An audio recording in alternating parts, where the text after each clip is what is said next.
Bonjour à tous et bienvenue sur cette masterclass sur Tesla. Il n'y a pas d'autre mot, là je vais vraiment tout vous dire, tout ce que je peux conseiller à quelqu'un, voilà, tout ce que je sais sur Tesla. Voilà, là il y aura vraiment tout dans cette vidéo. Donc s'il y a une vidéo sur ma chaîne à regarder, c'est bien celle-là. Alors on va commencer par l'analyse en long terme, après on fera moyen terme et après court terme. Alors on va déjà commencer par poser les bases. Cathie Wood dit que Tesla sera à 2000 $ en 2027, c'est-à-dire x 8,5 en 3 ans. Ça, c'est vraiment quelque chose de considérable, hein. C'est vraiment énorme, énorme, énorme. X 8,5, il y a très peu de traders qui font ça, très peu d'entreprises, c'est très très rare, hein. Donc là, on a vraiment une grosse opportunité, si elle a raison. Et sachez que ça, c'est son objectif minimal pour Tesla. Et moi, je suis d'accord avec elle. Peut-être pas dans le sens que c'est le minimal, mais je suis d'accord que c'est possible qu'on arrive à 2000 $ dans 3 ans. Ce serait juste énorme. Sauf que, bien évidemment, je ne fais pas cette vidéo que pour vous dire ça. Mais c'est déjà quand même pas mal. Vous pouvez garder ça et c'est déjà un très bon début.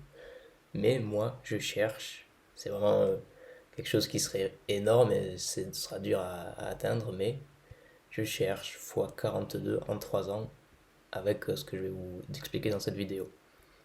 Alors c'est vraiment énorme, c'est quelque chose de limite impossible, mais il y a des statistiques à l'appui.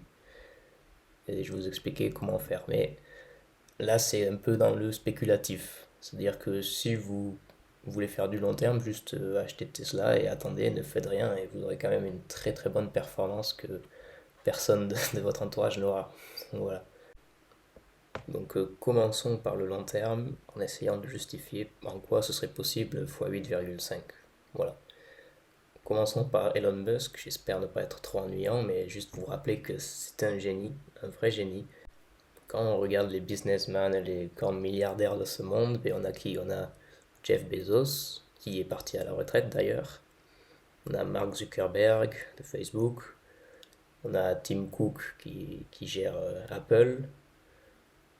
On a qui d'autre? On a Microsoft, bien sûr, Bill Gates.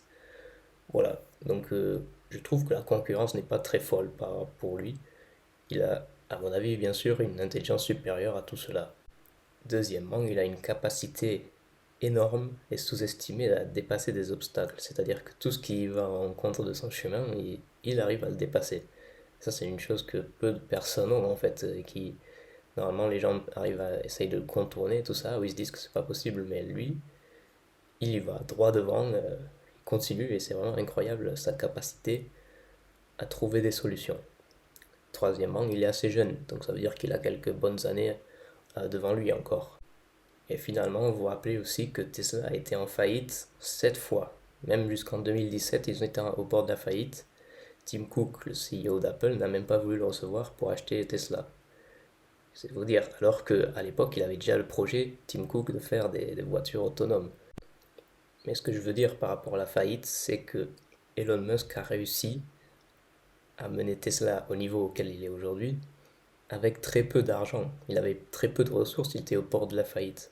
Alors imaginez ce qu'il peut faire maintenant. Et il n'a pas du tout perdu sa motivation ou son éthique de travail. Il est pareil. Donc vraiment, je le vois faire des choses juste incroyables sur le long terme. Ce sera vraiment... Il va changer le monde en fait, hein, tout simplement. Donc en effet, son concurrent principal, c'est Apple qui est en train d'essayer de sortir une voiture.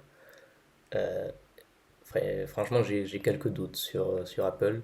Ça fait depuis 2014 qu'ils essayent de faire la voiture autonome, qui d'ailleurs, ils l'ont dit, il y aura un volant, donc c'est pas vraiment autonome. Donc en effet, j'ai quelques doutes sur Apple, parce que là, ils sont en train de faire des choses un peu, un peu risquées, avec les Vision Pro là, qui coûtent 3500 €, les casques de réalité virtuelle. C'est quelque chose, c'est un pari vraiment risqué. Moi, personnellement, je ne suis pas du tout client pour acheter ces lunettes-là. Et je ne sais pas l'avis du monde, mais en tout cas, c'est quelque chose de risqué. Avec les lunettes, on peut quoi? Regarder des photos, regarder des films, c'est tout. C'est vraiment risqué. Peut-être qu'ils vont réussir, hein, je sais pas, mais en tout cas, en plus avec l'iPhone 15 en ce moment qui est exactement pareil que le 14, Voilà. Apple est en phase un peu, selon moi, de ralentissement. Je dis pas de déclin, mais ralentissement, et on ne sait pas ce qui va se passer. Peut-être que ça va cartonner, peut-être que pas du tout. Voilà. C'est en fait le concurrent principal, hein, de Tesla, alors qu'ils sont toujours pas dans le marché. Bref. Il y a aussi un autre concurrent qui est BYD en Chine, qui fait un peu comme Tesla, des voitures autonomes, électriques, qui est un peu loin quand même de la qualité de Tesla, mais il n'est quand même à ne pas négliger. Bref, finissons-en avec la concurrence, avec cette citation d'Elon Musk qui a dit qu'un jour, Tesla vaudra Apple et Saudi Aramco combinés, ce qui fait un prix qui fait x 15,7 actuellement pour Tesla. Après, il n'a pas dit quand, mais il a dit que ce sera compliqué et que ça va prendre voilà, beaucoup d'efforts et de temps, mais c'est sa prédiction. Voilà. Une chose à savoir, c'est que Elon Musk est toujours mauvais dans ses prédictions temporelles. Dans les faits, ça arrive, mais toujours plus tard que ce qu'il pense. Par exemple, le Cybertruck ne sort que maintenant, ou ces camions Tesla ne sont pas encore sortis. Voilà. Mais il le fait. Donc c'est le principal. De toute façon, on est patient, on n'est pas à 3 ans près. Voilà. Je vous ai fait un petit graphe qui compare la valeur réelle de Tesla avec la valeur réelle d'Apple à gauche et la valeur en bourse de Tesla avec la valeur en bourse d'Apple. Voilà, je crois qu'il n'y a pas beaucoup plus de commentaires à faire, hein. C'est juste que Tesla est extrêmement sous-évalué et Apple certainement un peu surévalué ou pas. Mais dans tous les cas, si Tesla arrive à Apple, c'est tout le gap là que vous voyez, hein. C'est x4 au moins pour arriver au Apple d'aujourd'hui. Donc voilà. Si on parle maintenant des projets de Tesla, il y a bien sûr le Cybertruck, hein, qui va sortir bientôt, qui va prendre quand même beaucoup de temps, au moins 2 ans avant qu'on en voit beaucoup dans les rues. Les méthodes de production sont assez innovantes et donc ça va prendre beaucoup de temps quand même à avoir une production qui soit rentable. Deuxièmement, bien sûr, un projet qui est très sous-estimé, c'est le Tesla Bot. Un robot qui va vous faire le ménage, qui va vous faire le petit déjeuner, qui va vous réconforter quand vous pleurez. Je sais pas pourquoi je dis ça. Voilà, un robot qui peut vraiment faire beaucoup de choses à la maison, qui peut travailler, qui peut construire vos meubles Ikea, qui peut faire vraiment beaucoup de choses. Un robot qui, à l'image des Tesla, a une intelligence collective avec les autres en fait. Donc plus un robot apprend, plus tout le monde apprend. Ça, ce sera assez incroyable. Ah oui, j'avais oublié de préciser, Elon Musk a dit que Tesla atteindra Apple et Saudi Aramco sans compter le Tesla Bot. Voilà, tout simplement. Pas plus de commentaires. Donc, pour conclure sur le long terme, j'étais un peu long, mais voilà, il fallait insister quand même sur la qualité de cette entreprise. On peut viser les performances passées qui sont de 45% par an depuis la création de Tesla, ce qui voudrait dire x3 dans 3 ans, soit quelque chose d'un peu plus réaliste par rapport au prix actuel de Tesla qui est assez bas et par rapport au projet, et quand on le compare à Apple, etc. x5 c'est quand même quelque chose d'un peu d'assez réaliste. Et x8,5 ça c'est l'objectif, vraiment le meilleur objectif. Voilà. Sauf que il est possible, si vous le voulez, de faire un peu de levier. Alors je ne peux pas expliquer tout ça dans cette vidéo, mais si vous avez des problèmes avec ça, vous pouvez m'envoyer des commentaires. C'est quelque chose de dangereux, hein. Mais je vous dis ce que moi je fais personnellement. Moi je fais un levier de 1,5 sur Tesla. C'est-à-dire que j'investis un peu plus que l'argent que j'ai. Donc pour faire cela, vous pouvez utiliser, euh, c'est un émetteur d'ETF, mais c'est pas vraiment un ETF du coup, qui s'appelle Direction Daily Tesla x 1,5. Voilà. Dont le ticker est TSLL. Voilà, c'est celui que j'ai. Alors, il y a beaucoup de choses à savoir avant de s'engager dans ces types de produits-là. Euh, il y a une décorrélation qui se fait, qui est inévitable. C'est-à-dire que Tesla peut osciller et pendant ce temps, mon actif à moi, là, le TSLL, diminuera, par exemple. C'est quelque chose de possible. Il y a une décorrélation qu'on ne peut pas contrôler. Et il y a un risque, bien sûr, de perdre plus. Tu gagnes 50% de plus et tu perds 50% de plus. Donc ça va dans les deux sens. Donc c'est quelque chose d'assez risqué. Cependant, ce qui est bien avec ça, c'est que tu peux pas perdre plus que ce que tu as investi. C'est-à-dire que le prix ne peut pas aller en dessous de zéro, quoi. Donc ça, c'est le point positif. C'est un levier qui ne peut pas te faire perdre plus que ce que tu as. Mais ne vous lancez pas dans le levier si vous n'avez pas de bonnes connaissances. C'est quand même quelque chose de réservé aux gens qui s'y connaissent, hein. C'est quelque chose de risqué. Et comme je l'ai dit, il y a une décorrélation entre l'actif qui a le levier et l'actif réel. Donc ça peut monter plus ou moins. Ça peut être en votre faveur ou votre défaveur. Si on passe maintenant au moyen terme sur Tesla, on a un canal descendant qui s'est formé depuis 2022, très très long. Si on prend l'auteur du canal et qu'on la reporte au dernier plus haut, on obtient cet objectif-là. J'ai surtout fait ce calcul-là par rapport à la date, pour savoir quand c'est qu'on est assez susceptible de casser ce canal à la hausse. Et c'est voilà, dans ce cube-là qu'on devrait sortir. Bon, là, c'est important de le préciser que j'ai pris un graphique en euros. C'est pour ça que j'ai ce canal-là. Sur le dollar, on ne le voit pas très bien, ce canal. Donc voilà, en euros, c'est plus clair. Donc on reste en euros pour l'instant. Donc, moyen terme, voilà, on fait peut-être 80% dans un an. C'est un but assez réaliste si on casse ce canal.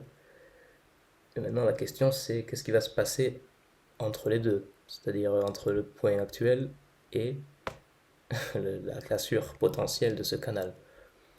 Et c'est là que je pense qu'il y a un potentiel de gagner pas mal d'argent. Alors cette zone-là, elle a l'air petite, mais elle est quand même assez longue, c'est 150 jours. On a, à partir du point actuel d'aujourd'hui, une hausse potentielle de 14% et une baisse potentielle de 57%. Bon, 57% c'est trop, hein, mais ce ne sera pas aussi bas normalement, mais voilà, si on reste dans ce canal, c'est ce qu'on a. 14% de hausse potentielle et 57% de baisse potentielle. Donc, première chose que vous pourriez faire, si vous avez la même conviction que moi sur le long terme, c'est d'acheter un cinquième tous les mois pendant 5 mois. Voilà, 150 jours, c'est 5 mois. Donc tous les mois, vous mettez un cinquième de l'argent que vous voulez placer. Donc vous aurez un prix moyen. Que ça monte ou que ça baisse, vous aurez le prix moyen de ce qui s'est passé. Ça, c'est une très très bonne chose à faire.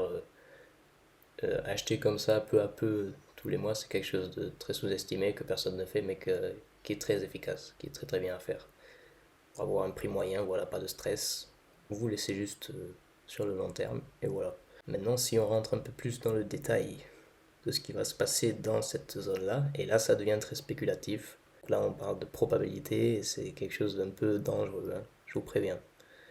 Donc, pour ceux qui sont vraiment long terme et qui s'en fichent d'avoir de optimiser au maximum leur performance, mais simplement acheter peu à peu pendant 5 mois, et voilà. Pour les autres, rentrons dans cette zone. Et maintenant, c'est parti pour la partie complexe, ce qui est un peu spéculatif, même très très spéculatif. Donc si vous voulez de la sûreté et des rendements avec une haute, forte probabilité, cette partie ne vous concerne pas. Vous pouvez juste acheter sur le long terme et voilà. Ici, on va chercher à optimiser, mais d'une manière très bonne, hein, notre portefeuille. Je ne garantis pas que ce que je vais dire là dans cette vidéo sera réel. Il n'y a aucune garantie, hein, c'est juste une prédiction, une constatation de ce que je vois. Et voilà, chacun doit assumer les risques qu'il prend. Voilà. En tout cas, moi, je vous montre ce que moi je fais, ce que je vois. Et voilà, et préparez-vous parce que c'est du lourd. Alors, je vous avais parlé dans les vidéos précédentes de ce gap ici. Un gap, c'est comme un aimant, il tire le prix. Pas tous les gaps sont comblés, hein. Peut-être que le prix ne reviendra jamais dessus. Voilà, il n'y a pas de certitude, mais ça augmente un peu la probabilité. Donc ça, premier élément. Deuxième élément dont j'avais parlé, c'est ce triangle rouge.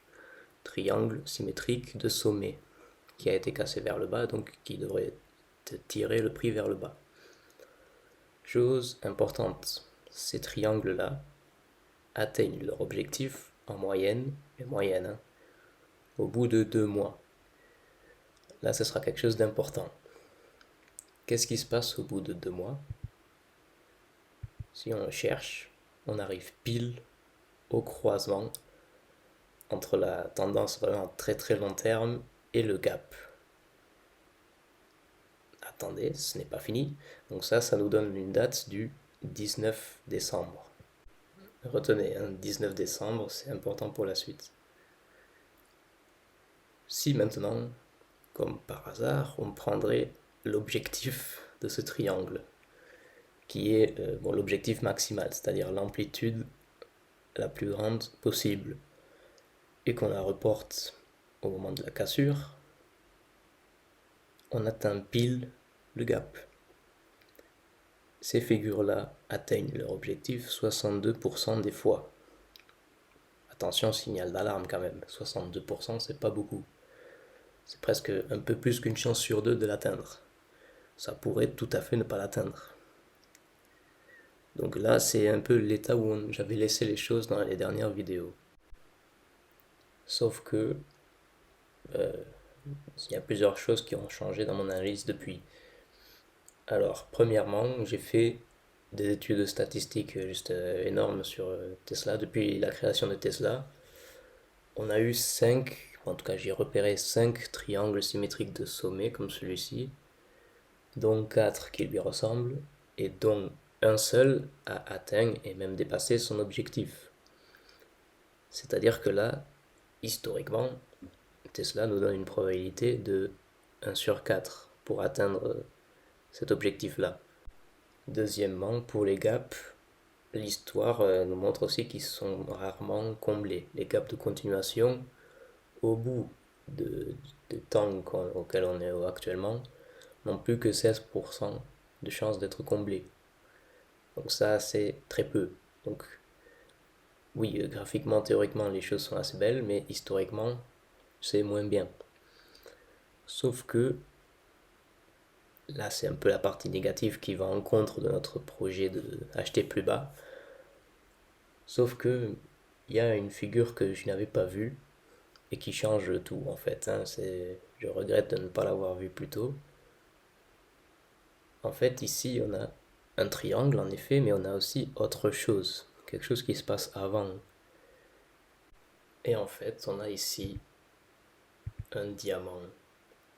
Oui, diamant, forte figure de retournement, qui a un triangle à l'intérieur. Hein. C'est pas que le triangle n'existe pas, mais voilà, il y a une figure plus grande en fait que le triangle lui-même. Donc ça renouvelle un peu les statistiques que nous avions. Ces triangles-là ont une très forte probabilité de pullback, c'est-à-dire que le prix va revenir au prix de cassure pour ensuite faire la vraie descente. Donc c'est ce qu'on a eu, hein. Et en plus, ce pullback se fait au bout de 24% normalement de la taille de la figure en moyenne. Donc si on prend 24%, c'est ce qu'on a. Alors, moi je pars du raisonnement que la baisse prendra tout autant de temps. Et ça nous fait tomber pile encore sur le 19 décembre. Donc c'est une date vraiment assez clé pour moi.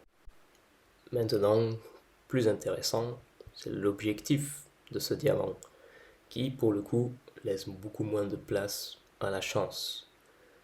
L'objectif de ce diamant est tout simplement celui-ci, qui, écoutez bien, est atteint 95% des fois. Alors là, c'est vraiment quelque chose sur lequel on ne peut pas parier à la hausse, en tout cas en ce moment-là, vous voyez. C'est juste pas possible. Donc pour moi, les 95% là, c'est un niveau vraiment clé qui pourrait me rendre assez riche. Je serais content. Et c'est vraiment quelque chose d'incroyable. 95% de chance, c'est vraiment unique et il y a très peu de fois dans le trading où on peut trouver une probabilité aussi haute. Voilà. Donc c'est un prix qui est, si on prend de la marge hein, pour être sûr de l'atteindre, pour placer notre ordre, ça fait 170 $. Là, vous avez un niveau d'achat qui est vraiment très très bon, qui d'ailleurs est le même que l'objectif, le deuxième plus grand objectif du triangle pour lequel je n'ai pas parlé parce que sinon la vidéo sera beaucoup trop longue. Mais en tout cas, à retenir, Tesla au long terme, c'est quelque chose d'extraordinaire. Vous pouvez l'acheter dès maintenant si vous voulez. Deuxièmement, la date du 19 décembre 18-19 aux alentours, hein, bien sûr, c'est pas une science exacte, mais voilà, dans cette zone, il y a des choses qui se passent, donc il faudra faire attention à cette zone-là, potentiellement acheter à ce moment-là. Et troisièmement, les 170 dollars qui sont un niveau vraiment assez, assez safe, assez sûr sur lequel on pourrait se placer. Voilà, je répète, ce ne sont que bon, ma prévision, ce sont des probabilités, ça peut ne pas arriver, hein. Donc vous choisissez ce que vous faites et je ne suis pas responsable de vous, malheureusement. Désolé, mais non. Voilà, je suis juste là pour transmettre ce que je fais. Et dernièrement, pour finir avec ce diamant, ben, c'est une figure de retournement, donc on est censé corriger toute la tendance haussière qu'on a eue depuis, voilà, donc c'est-à-dire la fin du gap. Donc les 152 dollars, c'est un niveau vraiment sur lequel qu'on pourrait viser parce que ça corrigerait toute la tendance. C'est quelque chose de possible. Euh, voilà, pour finir, faut pas oublier le long terme. On a une figure en très long terme qui est très très belle, qui, si on touche sur cette ligne, la ligne supérieure du grand canal, vous la voyez, si on vient toucher celle-là, c'est juste un signal d'achat. Voilà, on aura confirmé le pullback de cette grande figure. Donc, bon, voilà. De toute façon, s'il y a des choses qui se passent mal, je referai des vidéos. Si ça se passe bien, je referai des vidéos pour vous tenir informé de ce qui se passe, si ça se passe différemment de ce que j'ai prévu. Donc voilà, ne vous inquiétez pas, je serai là. Euh, oui, pour finir, récemment, on a eu ce double top, vraiment au très court terme, donc ça confirme un peu la tendance. Avec un gap en dessous, voilà, peut-être qu'on monte un tout petit peu plus encore, hein, c'est possible, et ça m'est un peu égal. Voilà. Donc, comment je veux faire mes 40 fois 42 en 3 ans en vendant à découvert? Voilà. Je vends à découvert maintenant et je rachète la totalité quand on arrivera à ces niveaux-là. Ça donne en effet cette performance-là. Avec l'effet de levier, c'est ce à quoi on peut s'attendre. Donc oui, voilà, je serai millionnaire avec ce move, un trade, 1 million, en plus. Bon bref, voilà. Merci à tous. J'espère que cette vidéo vous a aidé. Donc voilà, c'était vraiment une période dure, hein, pour moi. Je savais que on avait un potentiel pour baisser et c'était vraiment dur de choisir entre la sécurité, c'est-à-dire juste acheter parce que je sais que Tesla va exploser dans quelques mois, quelques années, ou le vendre à découvert qui est quelque chose d'assez dangereux. Et voilà, je ne conseille pas à tout le monde de le faire, mais en tout cas, juste un peu de patience pour l'instant, c'est ce que je conseillerais à tout le monde, hein. Un peu de patience, on voit ce qu'il fait. S'il baisse, ben on rachète. Et si ça monte, ben ça ne montera pas énormément. Voilà, la perte potentielle, si vous êtes patient en ce moment, est très faible. Et le gain potentiel est très élevé. Donc voilà, c'est une bonne phrase pour résumer la vidéo, ça. J'espère que j'ai pas oublié certaines choses. Je crois que c'est tout, hein. Bon voilà, vous avez l'essentiel. 95%, c'est tout. Voilà. Merci à tous. Si vous avez des questions, quoi que ce soit, voilà, vous pouvez me le dire dans les commentaires. Il faudra toujours faire attention au long terme, au gros canal que j'avais montré en début de vidéo. Voilà, c'est celui-là qui me fait un peu peur, que ça impliquerait qu'on le casse vers le bas, ce qui n'est pas très normal. Mais voilà, surveillez vraiment sur le long terme. Et voilà, je vous tiendrai à jour. S'il y a des choses un peu plus intéressantes à dire, ou au moment où il faut l'acheter, 100% sûr, il faut l'acheter, voilà, je vous ferai une nouvelle vidéo aussi. Merci à tous. C'était une longue vidéo, mais j'ai bien aimé. Bye. Oui, deux petites choses que je n'ai pas dit. Sam Altman, il paraît qu'il a été renvoyé de Microsoft, donc de ChatGPT. Et en une certaine mesure, c'est assez bien fait pour lui. Et bon, ça fait un concurrent au moins pour Elon Musk. Voilà. Donc lui, il est dehors pour l'instant. Et une dernière chose que je viens de m'apercevoir, c'est que on a un gap là et un gap là. Ça veut dire qu'on a une sorte de reversal island. Normalement, les reversal islands, c'est des bougies, hein, c'est pas des figures. Mais pour moi, ça compte pareil, hein, donc ça confirme encore plus la baisse. Ça, c'est retournement, hein. Regardez, reversal island, ça ressemble à ça. Et quand en fait, il y a un morceau qui est détaché du reste, il y a un petit, voilà, des petits creux. Et pour moi, c'est exactement pareil là. On a cette figure qui est détachée du reste. Donc, oui, voilà, encore plus fort le signal.